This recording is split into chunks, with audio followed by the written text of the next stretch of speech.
மீண்டும் ஒரு பகிர்தலோடு சிசிலண்டி வாழ்வின் காலை வணக்கம். புத்தரை பத்தி சமீபத்தில் படிச்ச மிக சுவாரஸ்யமான ஒரு பதிவு. புத்தர் ஒரு அரசனுடைய மகன், இது எல்லாருக்குமே தெரிஞ்சதுதான். அரசகுமாரன். அவர் பார்க்கறதுக்கு மிக அழகாக இருக்கிறார். அவருடைய கண்கள் ஒளி வீசக்கூடிய கண்களாக இருக்கிறது. உடல் கட்டும் மிக அழகாக இருக்கிறது.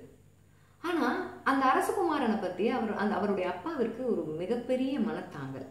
குழந்தை இவ்வளவு அழகா இருக்கான், நல்ல உடல் கட்டோட இருக்கான், கண்கள்ல ஞானம் இருக்கு, ஆனா எப்பொழுதுமே மௌனமா, நிறைய நேரங்கள்ல மௌனமாவே இருக்கிறானே, அவன் பேசவே மாட்டேங்கிறான், அமைதியாவே இருக்கானே, எதனால இப்படி இருக்கான்னு தெரியலேன்னு அவருக்கு ஒரு மனத்தாங்க.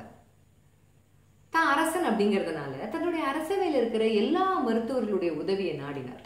என்னுடைய பையன் பெரும்பாலான நேரங்களில் அமைதியாத்தான் இருக்கான், அவனுடைய அமைதிக்கு என்ன காரணம், அவனுக்கு என்ன மனத்தாங்கல் இருக்கு, நீங்க இதை யாராவது கண்டுபிடிச்சு சொல்லுங்கன்னு சொன்னாராம். எல்லா மருத்துவர்களும் முயன்று பார்த்தாச்சு, அவங்களால முடியல, ஒண்ணும் எங்களுக்கு தெரியல அரசே அப்படின்னு சொல்லிட்டாங்க. இன்னும் மனத்தாங்கல் ஜாஸ்தியாச்சு. இதுக்கு என்னதான் வழின்னு அரசர் யோசிச்சாராம்.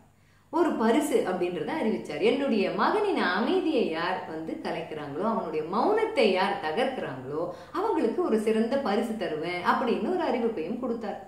அந்த அறிவிப்பு கொடுத்து பல நாட்கள் ஆச்சு. நாட்கள் உருண்டி போய்கிட்டே தான் இருக்கு. புத்தர் மௌனமா தான் இருந்துகிட்டு இருக்கார். நிறைய நேரங்கள்ல பேசுறதே இல்லை. ஆனா புத்தருக்கு மிக பிடித்த ஒரு விஷயம் என்ன அப்படின்னா, அமைதியாக காலார இயற்கை சூழ்நிலையில் நடந்து போறது அப்படிங்கிறது அவருக்கு ரொம்ப பிடிச்சமான ஒரு விஷயம். ஒரு காட்டு வழியா நடந்து போய்கிட்டு இருக்காரு. ரொம்ப அமைதியா இருக்கு. இயற்கையினுடைய சத்தங்களும் ஆரவாரங்களும் மட்டுமே தான் அவருக்கு கேட்குது. அங்க அதே காட்டுல ரெண்டு வேடர்கள், நமக்கு வேட்டையாட ஒண்ணுமே இன்னைக்கு கிடைக்கலையே அப்படிங்கிற வருத்தத்தோட உட்கார்ந்துட்டு இருக்காங்க. அந்த நேரம் பார்த்து வானத்துல ரெண்டு கிளிகள் அழகா கீச் கீச் அப்படின்னு கத்திக்கிட்டே பறந்து போச்சான். வேடர்களுக்கு ரொம்ப சந்தோஷம். அம்பை எடுத்த உடனே விட்ட உடனே ரெண்டு கிளியும் பொத்துன்னு கீழே விழுந்துடுச்சு. இறக்கிற தருவாயிலையும் சத்தம் போட்டு இறந்து போச்சு. அந்த வழியா நடந்து போய்கிட்டு இருந்த அந்த புத்தருக்கு அந்த சத்தம் காதுல விழுந்தது.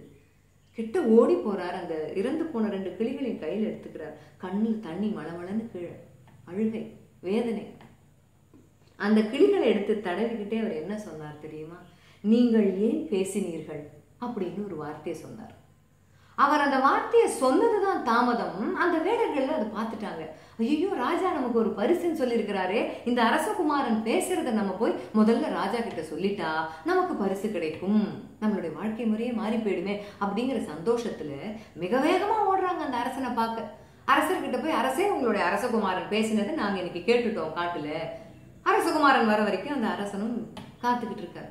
வந்த உடனே, நீ பேசினேன்னு சொல்றாங்களேப்பா, இது உண்மையா அப்படின்னு அரசன் ரொம்ப சந்தோஷமா கேட்கிறார். பேசியதற்கான எந்த அறிகுறியுமே இல்லாமல் மீண்டும் புத்தர் அமைதியாவே நிற்கிறார். அங்கே கோபம் வந்துருச்சு அரசருக்கு. வேடர்களை பார்த்து சொல்றார், என்ன பரிசு கிடைக்கும் அப்படிங்கிற ஒரு ஆசைக்காக நீங்க இப்படியா பொய் சொல்றது? நீங்க பொய் சொன்னதுனால உங்கள் தலையை எடுப்பதாக நான் ஆணையிடுகிறேன் அப்படின்னு ஒரு ஆணையை பிறப்பிச்சிட்டார். வேடர்கள் நடுங்கி போயிட்டாங்க.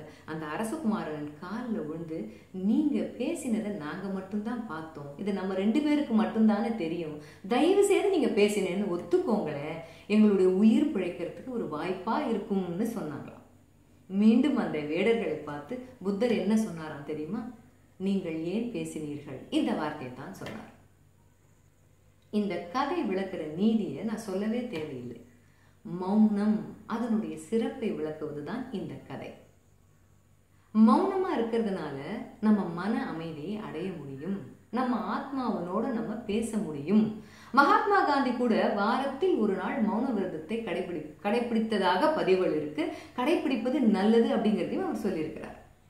இந்த பதிவை என்னோட பார்த்துக்கிட்டு இருக்கிற உங்கள எத்தனையோ பேர் பன்மொழி திறமை உடையவங்களா இருப்பீங்க. உலக மொழிகள் பலவற்றை பேசக்கூடிய வல்லமை படைத்தவங்களா இருப்பீங்க. இன்னிலிருந்து அந்த மொழி வல்லமையில மௌனம் அப்படிங்கிற ஒரு மொழியையும் நீங்க கத்துக்க ஆரம்பிச்சீங்கன்னா பல சங்கடங்களை சுலபமாக தவிர்க்கலாம். காலை வணக்கம்.